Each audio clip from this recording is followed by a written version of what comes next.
Alright, what's happening? Kiole to my YouTube peoples out there. I apologize, it's been a while since I uploaded a video. Another chapter in the story. I've been working on a lot of things. I'm getting ready to go back to work, so I apologize for not uploading. This is going to be chapter 8. Me living in El Cerro de la Campana in Monterrey, Nuevo León. I've also been working on, there's a lot of channels out there, guys, talking about, like, there's this channel I like, OG Shadow. You should check him out. But I think he's from Culiacan or Mazatlan. But he knows more about Sinaloa. And, everybody's story is different. It's from their own personal experience. I know nothing about the Sinaloa cartel. Los Ariano Felix, El Chapo, Los Beltran Leva, El Cartel Jalisco Nueva Generación. I'm more familiar with El Cartel del Noreste, Los Zetas, El Cartel del Golfo, Los Rojos, Los Metros. So that's what I can speak on. I can only speak on what I know about. So, chapter 8.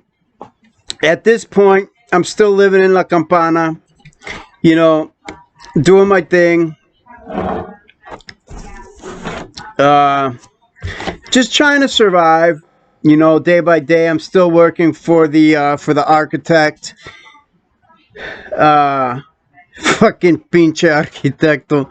And I knew that was going to fall apart because I can tell there's animosity between me and him because, see over there, you're either a professional and you have money or you're a poor person. And I was considered poor. And they have a word for that. It's either fresa or naco. And I was a naco. But the secretaria, the secretary, what was her name?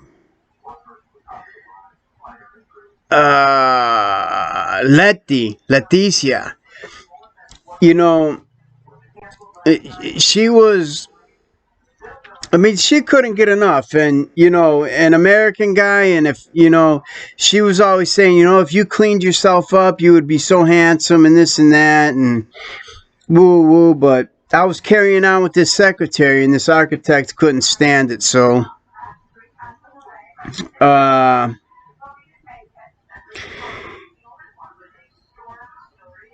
had to be a real kick in the balls for him. Me, some young ass street punk, was fucking his prize girl, and this asshole was married. So I don't know what his big major malfunction was, but the guy hated my guts, and he was pretty much my boss. So that I knew that the hammer was gonna fall at work. So it was getting cold. It was almost Christmas time. I was starting to miss home. I was really pining for home. I missed my dad. I just wanted to come home and visit everybody. So you got to understand, I'm meeting all kinds of people. There's all kinds of different people in Monterrey because it's one of the largest industrial centers of Mexico, one of the largest financial and business centers. So they got Germans, Canadians, Chinese, Japanese, Koreans. And Mexico has their own immigration problem. So you got Guatemaltecos, Hondureños, Salvadoreños, people from Costa Rica, Panama, Cuba. But I always talked to everyone. I was cool with everybody. And, and pretty much I was always looking for a Vic or a Mark, a sucker to be played. But I got to know a few of these people, and I was still working for Don Pepe because he was like my, so to say, padrino, or my godfather, or my sponsor. It was because of him that I was where I was. So I was still moving trucks full of cocaine and marijuana for Don Pepe, and I was, protected by the Nuevo Leon State Police and the municipal police of the Monterrey Municipal Police.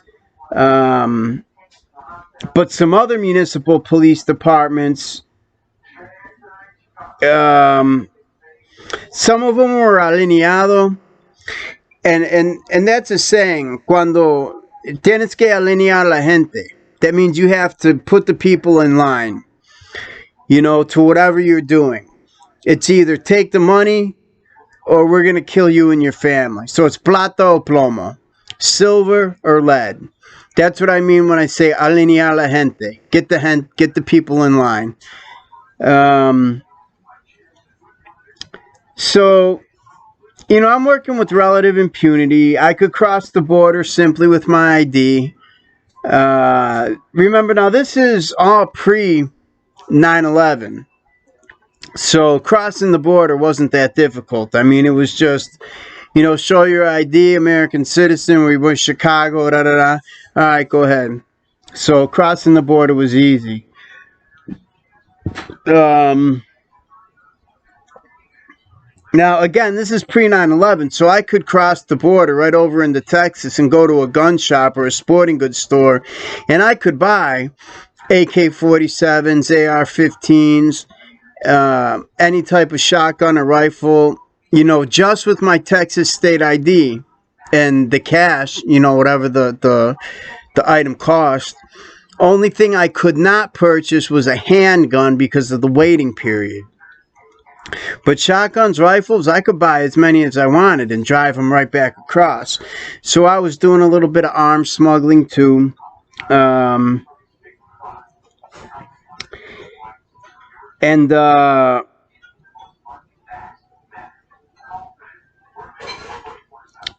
I was in everybody's good graces. But I was still pining for home. And all the shit I was into in Mexico, I was still poor. I could get money and I could blow hundreds of dollars, $1,000 a night at these clubs, messing with these women and having a good time with my partners and spending money and, because there would always be more money coming in. But it seems like as soon as you got the money was gone. So, and I had an affinity for these casinos and these nightclubs and these strip clubs. And like I said, I was missing my dad, so my mind was wandering further and further away. So I was doing a security job at a strip club that usually got pretty wild. It was just a part-time gig, maybe 2 days a week. So I met this regular customer called Che. He was from Argentina. Now, Argentinians, los argentinos, whenever they say something, they say Che. So we called him Che. Just because he was Argentino, we called him Che. That was his nickname. And Che was some kind of chef, but I don't know, he could cook his ass off, and he had a real nice house. So Che had an old lady in San Antonio, Texas, and she had a pickup truck for him. Now, you got to understand, importing vehicles into Mexico was tricky. You needed to go through an agent, get the proper paperwork, and the vehicle had to be of a certain year. It had to be at least like 7 years old or something like. I mean, you couldn't import a car of that year, a brand new car. I think they had to be at like 6, 7 years old. So now Che wanted me to take a bus to San Antonio, pick up this truck, drive over the international bridge, and bring it to him. And I'd be paid half on pickup and the other half on delivery. So, I get down to San Antonio and I'm in contact with Che, and this is really before cell phones. I don't even think the Motorola Razr was out at this time. But I get there, I get my money, and I just want to get back to Monterrey to get the other half of my money. But this fucking truck is manual transmission. I mean, this thing's a stick shift. And I've never drove a manual transmission in my life. I don't know I can't drive this thing. So his old lady's trying to give me lessons in the parking lot. And I'm stalling out. And, I can't drive this thing. So the mission is a bust. But at least I got paid for one way. Anyway, Che wasn't that upset. The thing about Che was he had a badass house. And he always wanted me to come and stay and provide female entertainment. And I knew a lot of these girls from these clubs, because a lot of times I pulled security. Sometimes I was bartending. But I knew a lot of these for a lack of a better term, whores. Now, pimp is just an ugly word. It's an ugly word. I don't like it. I could facilitate dates and I could get women for parties because of my connections at the club. Which back then was no big deal. The girls got paid a flat rate for the evening plus tips. I took a percentage. But I always kept it fair, for the girls. So the girls would work with me on a continual basis, so they would say, oh, well, Luedo, he'll treat you fair. He'll treat you fair. He'll give you what he's supposed to give you. He's not gonna, go back on his word. So now you got to remember, I wasn't Don Pepe's prisoner or his slave, or I could do what I wanted to do. And I very much enjoyed these parties. Dishes full of cocaine, tequila, Buchanan's pills, Buchanan's whiskey, pills, reefer, women, all kinds of perverted sex, which I was really into. I mean, I was a nasty. I mean, I was a weirdo. I mean, when I would get that cocaine in me, I was a weirdo. I mean, I was a real pervert. But Che was cool. We had a good rapport. We had some great parties. Well, ultimately, I'm sorry to say, Che was found hanging from his ankles from a basketball rim at a local basketball, a basketball court. He was hanging from his ankles from the rim with his genitals cut off. I don't know what he did or whose toes he stepped on, or if it was revenge for something that happened in Argentina or South America that caught up with him. But thank God I was exempted from this revenge. So I counted my blessings and moved on. However, very carefully. So,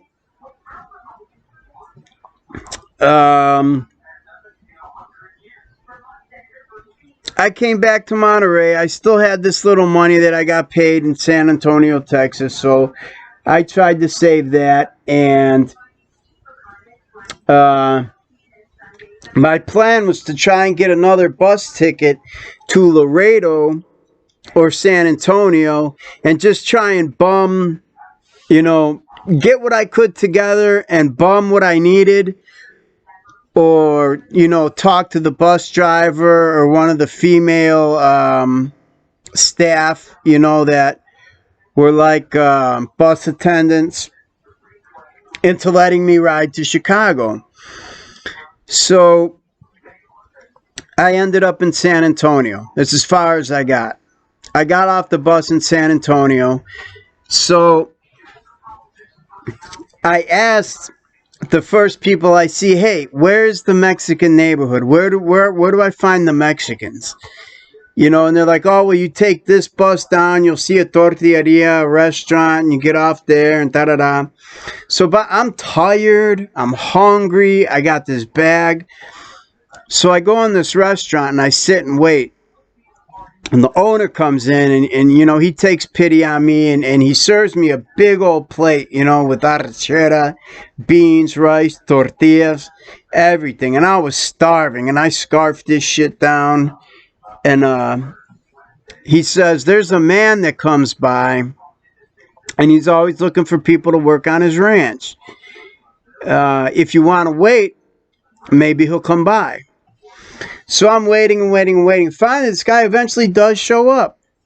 So he talks to me and he says, look, it's not a lot of money, $300 a week, but there's a trailer you can sleep in, you know, food, you know, room and board and food will be provided for so you can save your money. You know, you just need to take care of the horses, exercise the horses, brush the horses, clean them, take care of the fighting cocks, the fighting roosters, because they raised roosters for cockfights. So, you know, I get out to this ranch, and it's cool to start, you know. And I already had cowboy boots on, you know. So I get there, I get my Stetson cowboy hat, I got my big belt buckle, I got my cowboy boots. I'm looking just like a San Antonio, Texas cowboy. They had I think it was a Ruger 1022, 22 long rifle, and there was some kind of 22 Magnum revolver that I used to like to carry around just to shoot varmints, rats, and little squirrels, and you know, cans and the like. I love shooting guns. I just, it was always a hobby of mine, guns and things like that. So I was happy. I had a rifle and I had a pistol to fuck around with and, you know, pretend I was Clint Eastwood. But that was some hard work. Digging holes with a big, huge auger and then post digger to dig out holes for these fence posts, and then between fence posts you had to string up barbed wire. And once I got proficient riding the horses, I had to ride the fence and make sure there was no gaps in the fence. And we set up you know, kind of a thing where it's a pole with cables coming out concentrically, you know, to hook up the horses to so they could just walk around in a circle and exercise themselves. So, you know, I was out there brushing and taking care of the horses. These horses were just beautiful animals, and I loved them. I loved being out in the fresh air. I loved these animals. I loved even taking care of the roosters. I was out there with a guy named Ernesto, and he was cool. Sometimes we'd go into the city, you know, for some shit we needed, but this guy was kind of a weirdo, so. But he was cool, you know, he lived on the ranch and he showed me what to do, and, you know, I always got paid on time. I always ate good. When the day's work was done, we'd set up the campfire. We'd sit around the campfire and eat, you know, and then we would go to sleep and wait for the next day's work, you know. Get some rest because the next day was going to be a hard day. And this is in 103 degree heat. So, you know, I needed my white Stetson cowboy hat to keep that sun off my head and out of my face. And like I said, I had the cowboy boots with the, you know, with the big belt buckle, playing the part. And so I really was a cowboy. And I was a cowboy in San Antonio, Texas, on a ranch, taking care of horses and roosters, and you know, getting these roosters ready for cockfights. And these were prize show horses, so I had a lot of responsibility taking care of and grooming these horses. But I saved enough money, and I got tired of that, so I had a lot of rabbit in my blood. I didn't like staying in one place too long. So I took my money and I went back to Monterrey. And You know, I got off the bus in Monterrey, and everybody was like, "Damn, Weddle, where you been?" And you know, holy shit, we thought you disappeared. We thought something happened. Where were you? You know, let's go have a drink. What's been going on? This and that. Woo, woo. And you know, and there's a couple girls that I was seeing. They had seen me by the Central de Autobuses, the bus station. So, you know, I came back to Monterrey, and you know, now I had a little money. I was trying to, you know, spend wisely, not blow all my money, and but that was just another crazy adventure. You know, hooking up with El Che, trying to get this truck, this fucking manual transmission truck, from San Antonio down to Monterrey, which is like a 7-hour drive, and maybe longer. And then how I ended up going back, trying to get back to Chicago, trying to hustle my way back to Chicago on these bus lines. But as far as I got was San Antonio. So I ended up on the ranch, working on the ranch, but which was a great life experience. I mean, it's something that I'll never ever forget. Those horses, the fresh air. You know, it was just a great experience. And then I did ended up going back to Monterey. So that is going to lead into chapter 9, I do believe. And chapter 9 is going to be coming up soon. Also for you guys, I am working on, like I said, I know everybody's seen the show Narcos Mexico on Netflix. But what I'm trying to do is do some research from what I personally know. Some things that, you know, I just have to research online because I wasn't alive. I wasn't there. Narcos Mexico is realistic to a point, but there's a lot of bullshit in there. So I'm trying to put together a series of videos of what really was happening in Mexico and what was really happening in Tamaulipas, Veracruz, along that Gulf corridor, along the Gulf Coast, where the Zetas, the Gulf Cartel, the Cartel del Noreste, Los Rojos, Los Metros, where all those groups are now. So I'm trying to do a little bit of historical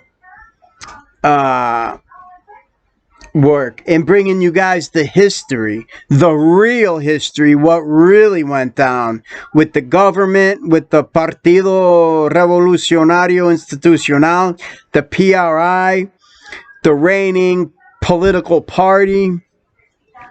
Because you got to understand, drug trafficking in Mexico goes all the way up to the highest levels of the political party, to Los Pinos, which is basically the White House in Mexico, Los Pinos, where the president and his advisors and his military advisors are.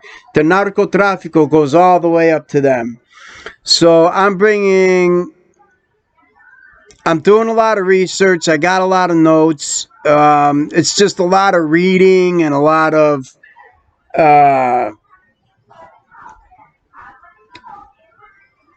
correlating what I read with what I know to be bullshit and with what I know to be true. So I'm going to bring you guys the truth of what happened in a historical fashion. It's not going to be like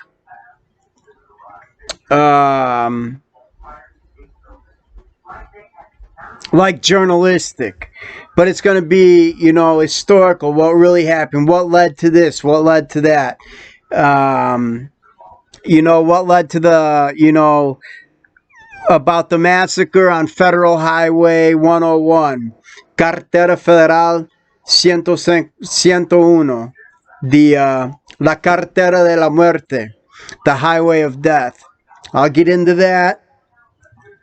Get into the Zetas, the atrocities, the Gulf Cartel, Tony Tormenta, El Mata Amigos, Jose El Cárdenas, and got a lot of good stuff. Got a lot of good stuff coming for you guys.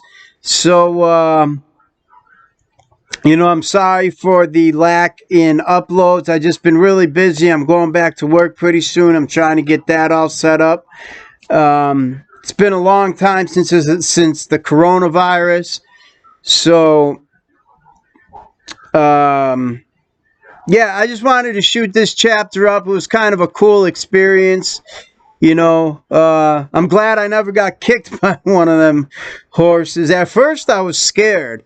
I was scared to be around them animals, but once you get to be around them, those animals are so beautiful and they can be so gentle. And I just love horses. After that experience, it just after that I just loved horses. Um, so with this chapter of the story, I'm going to close this out. And so once this is over, once I leave the ranch in San Antonio with the horses and being a cowboy, I go back to Monterrey. So that's where I'm leaving off. Um, Peace out there to everybody. God bless y'all. Let us please all try to live together. You know, all this craziness going on in Chicago, all these carjackings and robberies. I don't know what's getting into all these youngsters.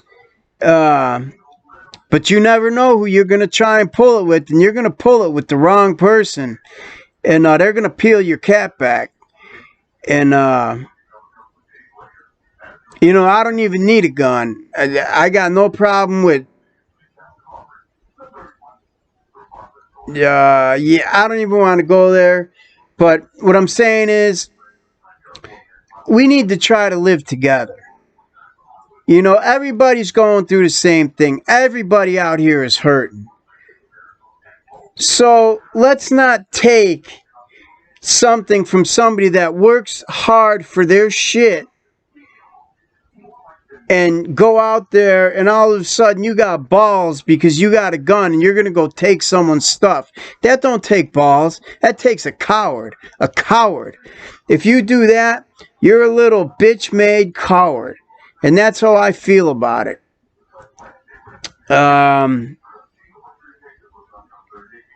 So I'm going to end this video on that note. It's been about a half an hour. So that was my adventure as a cowboy. I was down there a couple months doing my cowboy thing. So I guess the nickname fits even better now. So with that, I'm going to I'll see y'all on the next video, on the next chapter. Peace out to all my people. I appreciate everybody who watches these videos. If you can, please subscribe. Please hit that subscribe button and that notification bell. Hit the thumbs up button. You know, share this with your family, friends, co-workers. Get this raw and uncut material out there to, you know, to everybody. And to really help me out. You know, I'm trying to get a shotgun microphone and a camera, so I'm not using this webcam. I'm trying to get some better equipment and some better editing equipment so these videos don't look so generic. But with that, I'm going to be out. So I'll catch y'all on the rebound. Peace. Wild Bill.